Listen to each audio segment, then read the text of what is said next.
Betting on sports can be hard, but hiring Morgan & Morgan is easy. Morgan & Morgan is America's largest injury firm. They have over 100 offices nationwide and more than 1,000 lawyers. Their fee is free until they win. Find out more information at forthepeople.com/bestbets or dial pound law, that is pound 529 from your cell phone, and that is FOR, thepeople.com/bestbets. This is a paid advertisement. Hey,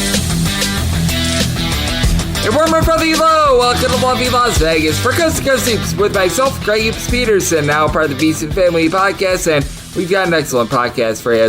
We're going to be joined in a few minutes by Rob Donaldson. He does great work with the show/podcast Rob's Best Bets over on youtube.com/Rob Donaldson, and we're going to be chatting with him about a whole bunch of different things. Just how he approaches the beginning of the college basketball season, how he takes a look at experience this time of year, some of the teams that he's a little bit stock up, stock down on, as we're going to be talking about things like the ACC, what we've seen with Virginia in terms of the Tony Bennett situation, with now Jalen Worley transferring out of the program, which tells me that the players may not have been completely aware that Tony Bennett was going to be stepping down when he did, which that's not necessarily a great sign. And we're also going to be talking a little bit about things like the Ohio Valley Conference, how we take a look at South Florida after they went through a very difficult ordeal last week with their coach and Amir Abdul-Rahim unfortunately passing away. We've got a lot to dive in on with them. We're going to be looking at a bunch of teams, a bunch of angles, so it's going to be some fun there. And here in this first segment, we didn't see a lot of college basketball news on Wednesday, but I did get in a Twitter/X question, so thank you for that. I will dive in on that and give you guys a little bit of my thoughts on how you gauge home court advantage. And if you do have a question, comment, segment idea, what have you, for this podcast, as when now we are four short days away from the start of the college basketball season, you've got one of two ways to be able to fire those in. First one is my Twitter/X timeline at GNN_81. Keep in mind, letters EM, they mean does not matter, so as per usual, please do send these into the timeline. Other way is via an Apple Podcast review. If you rate this podcast 5 stars, it is very much appreciated. And then from there, you're able to fire in whatever you'd like to hear on this podcast via that 5-star review. And one of you guys listening out there in podcast verse, and if you're looking for any of the past podcasts I have done, because if you're looking for any of the conference previews, if you're looking for any of the team breakdowns, I've got you guys covered with every single one of them. I did a specialized conference preview here in the offseason for all 31 conferences. You'll notice wherever you listen to your podcast, Spotify, Apple Podcasts, what have you, there's a Twitter/X link.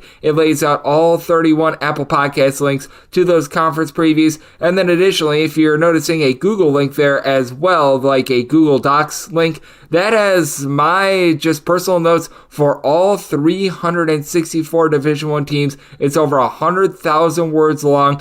I recognize that you might not use all 100,000 words, but this should save you a lot of time in terms of preparing for the upcoming season. If you're a little bit behind, I've got you covered there in terms of all the coaching changes that we've seen, in terms of just the tempos that we can expect from a lot of these teams, as well as some of the advanced stats from each season ago. So have you guys covered there, and one of you guys that were listening were kind enough to mention at GUnit_81 on the old Twitter/X, how do I gauge home court advantage? Where is my starting point, and how do I go about it? And for the longest of time for college basketball, much like in many sports, this was true for football for many years before we've seen some nuances with this as well. The standard was always awarding 3 points to the home team, and I don't believe that you can do this anymore in this day and age where we've got these mega conferences in which they span 3 time zones. Here's where I stand with regards to home court advantage. There's no possible way you can have a boilerplate number because the travel is so much different in this day and age. In the Metro Atlantic, we were talking about the Metro Atlantic yesterday with our good friend Sam Fetterman.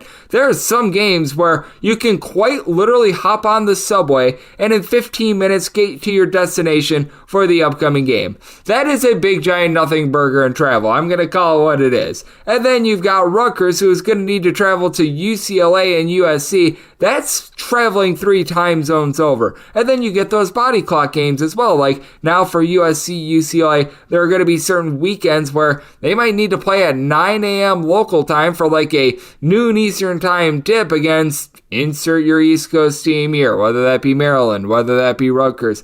that, in my opinion, needs to take much more precedent than the boilerplate number of 3 points. Like, when USC travels on over to play against Maryland, I'll probably be awarding more than 5 points for home court advantage, especially if that is a body clock game. Meanwhile, the examples I was laying out a little bit before in terms of Metro Atlantic, I'm not going to be awarding a full 3 points. I'll probably be awarding closer to 1 point. And then there are just, I hate to say it, some gyms that are completely dead. Like, you just have some of these teams out in insert your bad conference here who's like 6-20, and they are just not selling out to save their lives.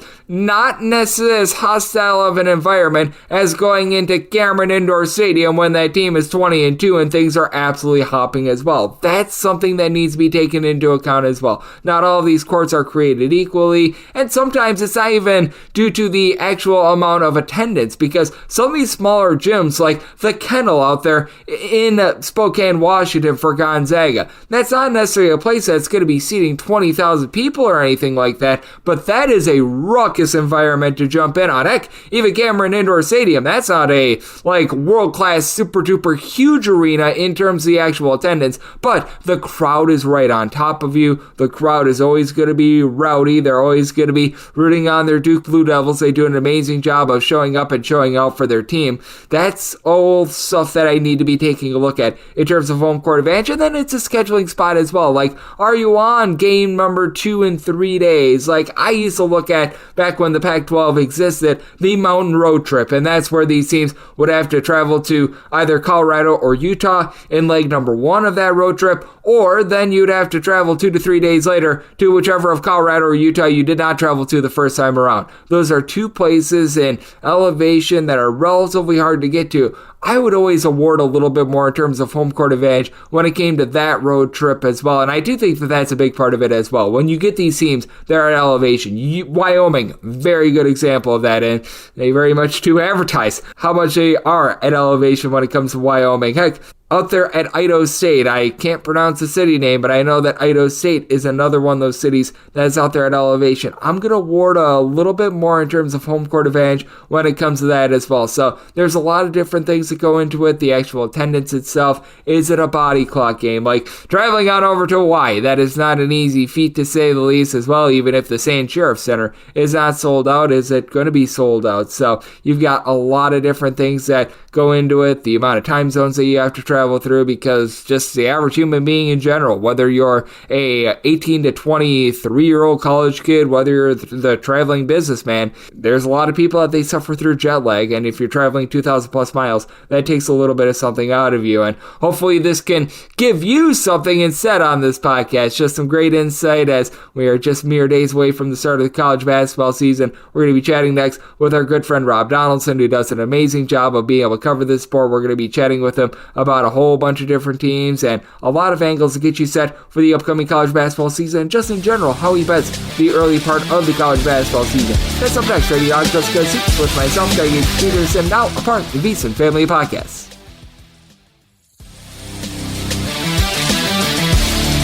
And we're back here in lovely Las Vegas for Coast to Coast Seats with myself, Greg Peterson, now a part of the VSiN Family Podcast, and it is always great to be joined by this man as Rob Donaldson does an absolutely tremendous job taking a look at this great game that we all know and love of college basketball. You saw his great work during the baseball season. You've seen his incredible work during the college basketball campaign in the past, and you've also seen him do a great job on the college football front as well. You're able to follow him on Twitter/X at RobDFB altogether, along with his YouTube feed, youtube.com/Rob Donaldson. And Rob, it is always great to get you aboard. Thank you. Yeah, thank you for having me on, man. And I can't believe we're already here. It's just an insane feeling when you have, so many different teams to re-explore, and every single night it keeps you on your toes. There's not just one day a week to kind of look forward to.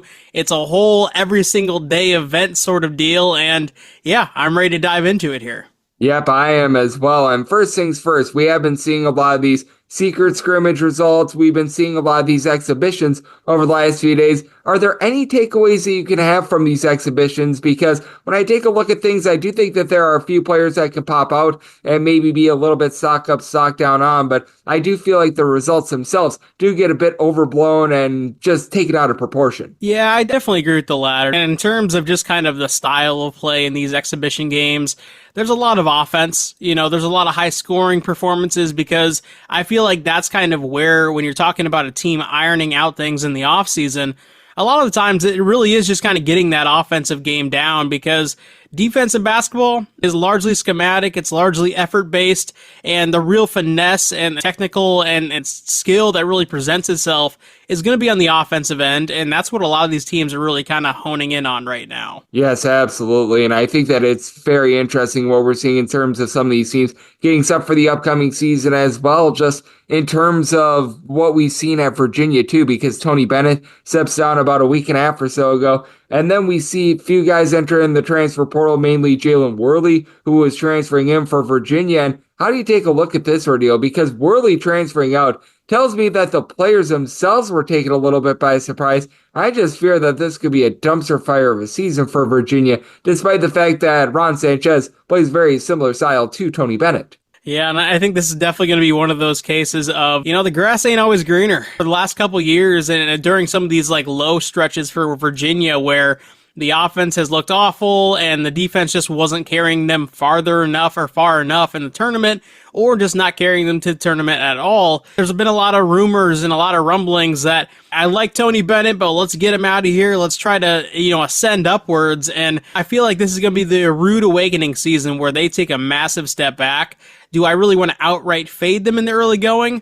Maybe not, because I think there's still going to be some continuity and rallying that goes on behind a Ron Sanchez, but we saw it last year with a team like West Virginia, who lost their coach under different circumstances for sure, but it was just one of those things that they never really galvanized. They never really meshed. And in the transfer portal era, there's a lot of different faces on these lineups, and that can definitely be a tough thing to do in terms of an entire season here. Yeah, it is going to be really difficult. And what else is going to be very strange to see as well as Amir Abdul-Rahim not on the sidelines as well. Just such a sad situation that's happening with South Florida. Ben Fletcher is going to be their interim coach, and this is going to be such an interesting team to gauge. It hurts to almost do it because you take a look at what South Florida's been through. You just wish that upon nobody whatsoever, but we have seen in the past teams lose a coach, and we have seen them have it be a little bit of a rallying cry. We've seen teams lose a guy mid-season as well, and I do think that this is going to be very much a unique situation into and of itself. But how do you gauge a South Florida team that was really one of the best surprises in all of college basketball last season,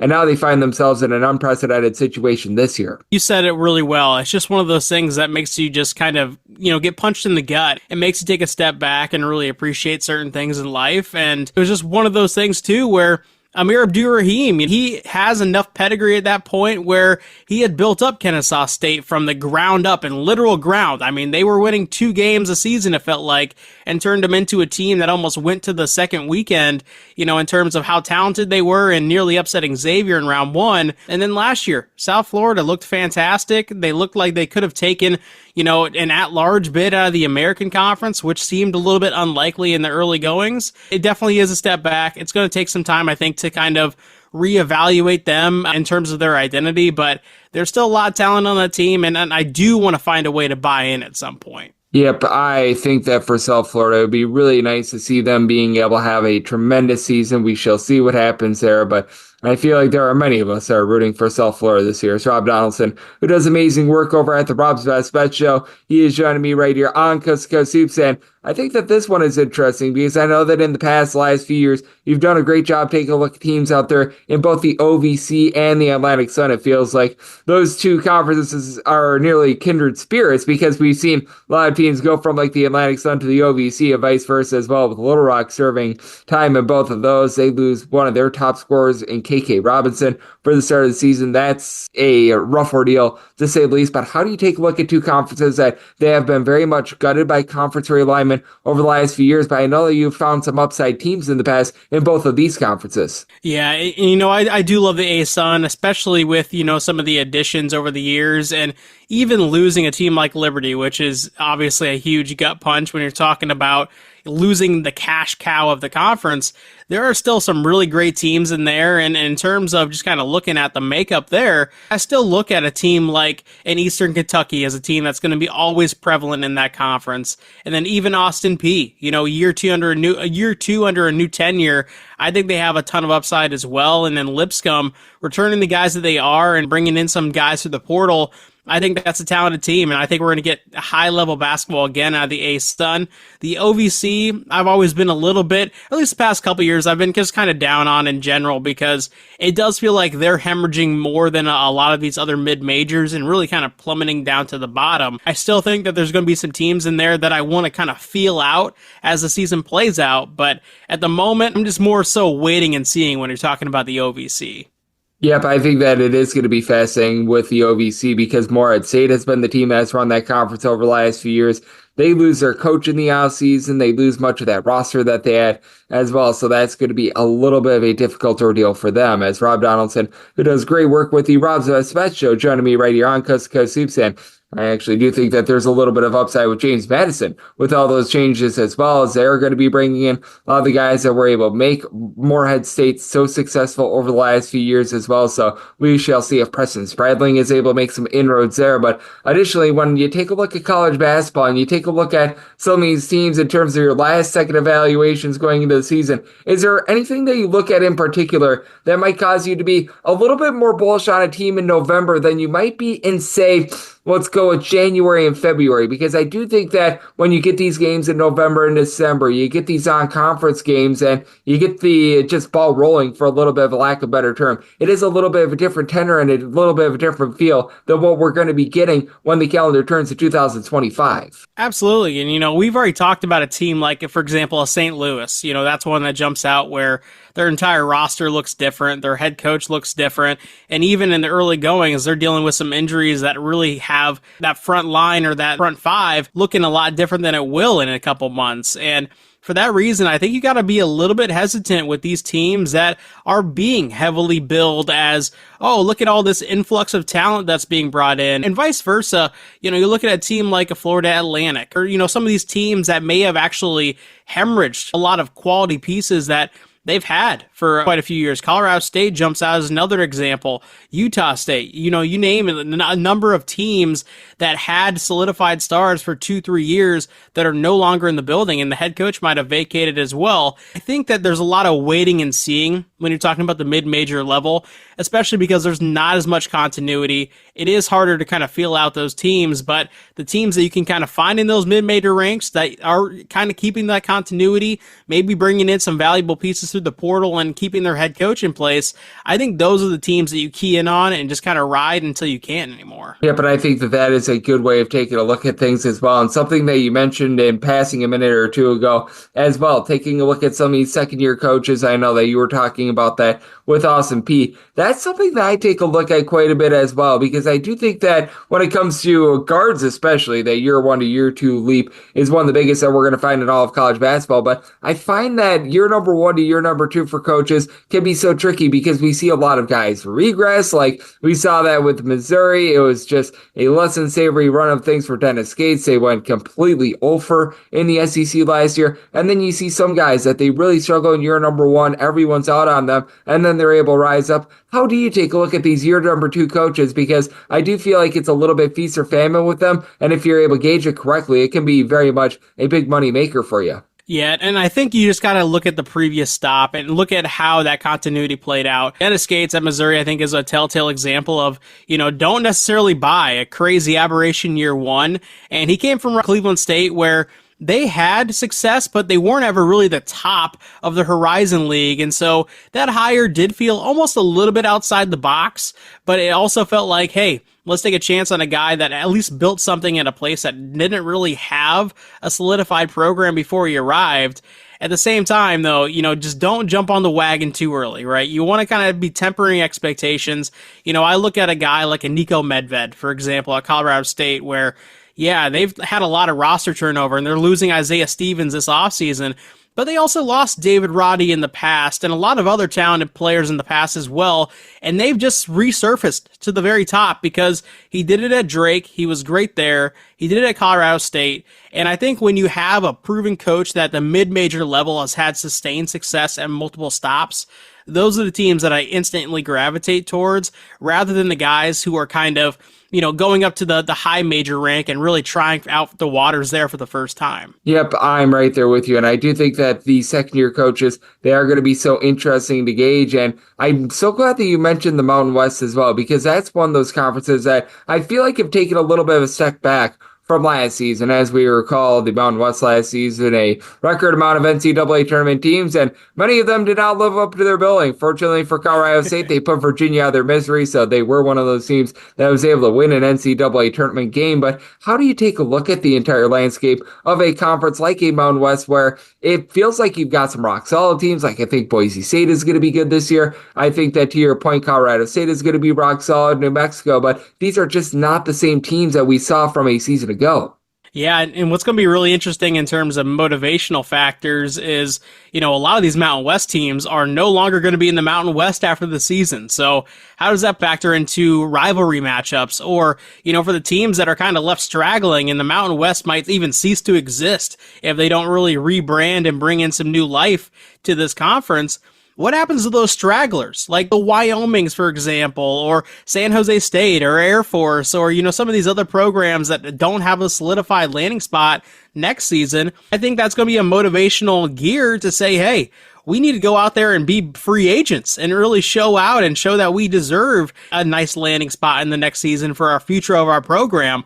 I think there's going to be a lot to that this season. It's going to be interesting to kind of see, out of that bottom of the pack, or maybe even the middle of the Mountain West or a conference like that, who really emerges and just kind of breaks through the ceiling to kind of prove something. And we actually saw that on the football side of things as well, with Washington State and Oregon State, what those two teams were able to do on the football side of things. Man, they were able to really make some inroads, though, for Oregon State. The basketball team has not been able to live up to that billing as well. And Rob, just there are a few things that you're looking at for opening night that are going to be of main importance for you when it comes to your handicapping, because I do think that handicapping opening night is one of the most difficult things to do in college basketball, just because you've got a whole bunch of new teams that are going to be going out there. It's a lot of same faces, new places, with over 2,000 transfers this offseason. Is there anything in particular that you want to be picking up upon for you to bet or fade some of these teams when it comes to not just perhaps opening night, but first week or two of the season? In the first 2 weeks of the season, what I really key in on isn't necessarily backing teams. There are going to be some teams that I'm going to blindly back just because I really believe in them in terms of their perception is so low that I think that they are going to extend past that. But what I really like to key in on is fading the teams that I want to fade, and in particular, fading the teams that have that big brand billing and I don't think are really in that same tier that they have been recently. And two teams that play opening night on Monday, November 4th here is going to be, Purdue taking on a team like Texas A&M Corpus Christi that has a veteran lineup returning under a second-year head coach. So we just brought up a second-year head coach, a little bit feast or famine, but this is a solidified program that has always been at the top of the Southland, and I do think that they're going to be able to bring it, especially if the line is a little bit overinflated. And then when you also look at a team like a Kentucky taking on a Wright State, again, another team that's on the top of the horizon every single year, and a head coach in Mark Pope that I'm personally not overly sold on. I think he's a good coach. Is he great? Is he going to be able to thrive under the lights of Kentucky? I think that's a really big billing to live up to, and for that reason, I'm going to be taking Texas A&M Corpus Christi and Wright State, especially if those lines open up as heavily inflated. And it's going to be so fascinating to see what we get out of Wright State this season as well, because Scott Nagy always had that offense firing all cylinders, the defense. Well, to put it politely, they were not firing all cylinders. You've got a little bit of a coaching regime change over there, so that is going to be a fun team to be able to gauge. And how do you take a look at some of those teams where they promote from within, but they had perhaps a distinct style? Like, I think that Wright State is a very good example of this. We were talking about Morehead State a little bit before as well. They're another interesting team that they promote a little bit from within, but as we know, Preston Spradlin, he was able to have that team playing some tough, tenacious defense. Now you've got a little bit of a passing passing of the torch, because some of these guys that they slide over a chair, they step in instantly, they have immediate success, they're able to continue what the previous guy had done, and then we see other times where it just, for lack of a better term, is a big giant flop. Yeah, and that's one of the toughest balances in a sport like college basketball, where your individual players, you have 11 guys, you have an incredible team. If you have 11 guys in football, you still need quite a few more to actually fill out a complete roster. But in terms of basketball, sometimes the balance is when you're hiring within, you still want those talented pieces that you've had over the years to stay in-house and to stay in state. And you still want to attract those types of guys to the program.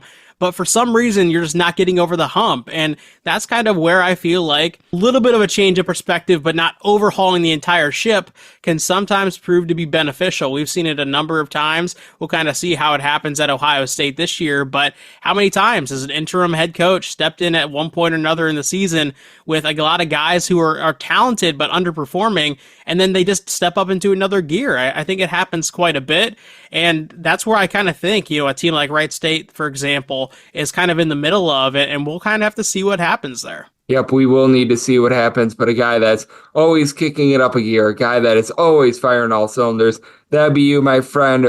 I know that you, Rob, are set for what is going to be an amazing college basketball season. You've been doing tremendous work on the college football side of things as well, so let the good people at home know it's all on tap for you and how people can follow along on social media and other platforms. Well, hey, always appreciate you having me on, Greg. This is the sport that we kind of started gelling on together, and I absolutely love it. I know you do too, and it's going to be a fun season. And for those who want to follow my bets, like Greg said at the beginning, on Twitter/X at RobDFB, and also on my YouTube channel, Rob Donaldson. And as always, Greg, really appreciate having me on. Always great to have Rob aboard. He has a wealth of knowledge when it comes to college basketball. I'm sure that we're going to be hearing a lot from him throughout the college basketball season. Every single time he joins me, he lends such great insights, just like he did today. So big thanks to Rob for joining me on Coast to Coast Hoops, now part of the VSiN Family Podcast.